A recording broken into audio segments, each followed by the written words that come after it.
Hello മക്കളെ, അപ്പോൾ human nervous system നമുക്ക് വേഗം ഒന്ന് പഠിച്ചിട്ട് വന്നാലോ? ഹ്യൂമൻ നെർവസ് സിസ്റ്റത്തിൽ നിങ്ങൾക്കറിയാവുന്നതുപോലെ 2 ഡിവിഷൻസ് ആണുള്ളത്. ഏതൊക്കെയാ? സെൻട്രൽ നെർവസ് സിസ്റ്റവും പെരിഫറൽ നെർവസ് സിസ്റ്റവും. സോ സെൻട്രൽ നെർവസ് സിസ്റ്റത്തിൽ തന്നെ നമുക്ക് ഏറ്റവും പ്രധാനപ്പെട്ട 2 ഓർഗൻസ് ഉണ്ട്. ഏതൊക്കെയാണെടാ? അതിൽ ബ്രെയിൻ ഉണ്ട്, സ്പൈനൽ കോഡ് ഉണ്ട്. സോ ബ്രെയിനിനെ കുറിച്ചും സ്പൈനൽ കോഡിനെ കുറിച്ച് പറയുമ്പോഴും ഇതിൽ ബ്രെയിനിൽ നിന്നും സ്പൈനൽ കോഡിൽ നിന്നും എമർജ് ചെയ്ത് വരുന്ന കുറച്ച് ന്യൂറോണുകളില്ലേ? ഈ ബ്രെയിനിൽ നിന്നും സ്പൈനൽ കോഡിൽ നിന്നും എമർജ് ചെയ്ത് വരുന്ന ന്യൂറോണുകളെയാണ് നമ്മൾ ഈ പെരിഫറൽ നെർവസ് സിസ്റ്റത്തിൽ ഇൻക്ലൂഡ് ചെയ്തിട്ടുള്ളത്. അങ്ങനെയാണെങ്കിൽ ബ്രെയിനിൽ നിന്നും എമർജ് ചെയ്ത് വരുന്ന ന്യൂറോണുകളെ എന്താ വിളിക്കുക? ക്രേനിയൽ നെർവ്സ് എന്നാണ് വിളിക്കുക. അത് നമ്മുടെ ബോഡിയിൽ ഏകദേശം 12 പെയേഴ്സ് ഉണ്ട്.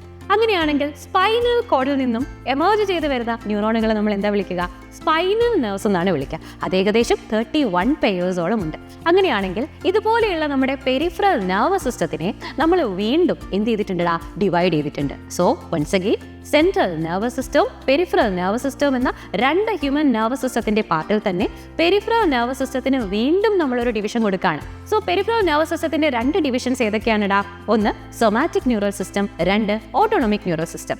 അതിൽ ആദ്യത്തേതായിട്ടുള്ള സൊമാറ്റിക് ന്യൂറൽ സിസ്റ്റത്തിനെ കുറിച്ച് ചോദിച്ചാൽ നിങ്ങൾ പറയണം അത് വോളണ്ടറി ആക്ഷൻ ചെയ്യുന്നതാണ്. എന്നാൽ ഓട്ടോണോമിക് ന്യൂറൽ സിസ്റ്റത്തിനെ കുറിച്ച് ചോദിച്ചാൽ നിങ്ങൾ പറയണം അത് ഇൻവോളണ്ടറി ആക്ഷൻ ചെയ്യുന്നവരാണെന്ന്. ഓക്കെ, അങ്ങനെയാണെങ്കിൽ സൊമാറ്റിക് ന്യൂറൽ സിസ്റ്റം ചെയ്യുന്ന വോളണ്ടറി ആക്ഷൻസിൽ കുറേ കാര്യങ്ങൾ വരും അല്ലേ? നമ്മൾ നടക്കുന്നതും ഓടുന്നതും ചാടുന്നതും ഒക്കെ ഈ പറയുന്ന സൊമാറ്റിക് ന്യൂറൽ സിസ്റ്റത്തിന്റെ അണ്ടറിൽ വരുന്ന കാര്യങ്ങളാണ്. എന്നാൽ ഓട്ടോണോമിക് ന്യൂറൽ സിസ്റ്റത്തിലേക്ക് വരുന്ന സമയത്ത് നിങ്ങൾക്ക് പറയാൻ കഴിയണം അതായത് സിമ്പതറ്റിക് ആൻഡ് പാരാസിമ്പതറ്റിക് ആയിട്ടുള്ള നെർവസ് സിസ്റ്റത്തിനെ കുറിച്ചാണ് അതിൽ നമുക്ക് പഠിക്കാനുള്ളത്.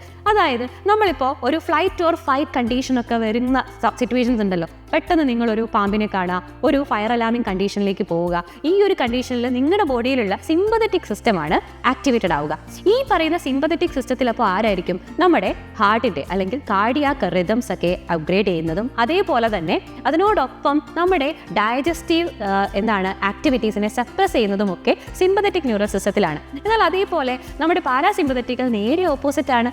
ഈ റൈസ് ചെയ്ത ഹാർട്ട് റേറ്റിനെയും റിതത്തിനെയും ഒന്ന് സപ്രസ് ചെയ്യുകയും അതേപോലെ തന്നെ നമ്മുടെ ഡൈജസ്റ്റീവ് ആക്ടിവിറ്റീസിനെ ഒന്ന് അപ്ഗ്രേഡ് ചെയ്യുകയും ചെയ്യുന്ന ഫംഗ്ഷനാണ് ആർക്കുള്ളത്? പാരാസിമ്പതറ്റിക് സിസ്റ്റത്തിനുള്ളത്. ഓക്കെ, അപ്പോൾ ഇത്രയും എളുപ്പത്തിന് നമുക്ക് എന്ത് പഠിക്കാനായിട്ട് സാധിക്കും? നമ്മുടെ ഹ്യൂമൻ നെർവസ് സിസ്റ്റം പഠിക്കാനായിട്ട് സാധിക്കും. അപ്പോൾ എല്ലാവരും ഉഷാറായിട്ട് പഠിക്കുക. അടുത്ത ടോപ്പിക്കായിട്ട് നമുക്ക് ഉടനെ കാണാം. Okay, thank you.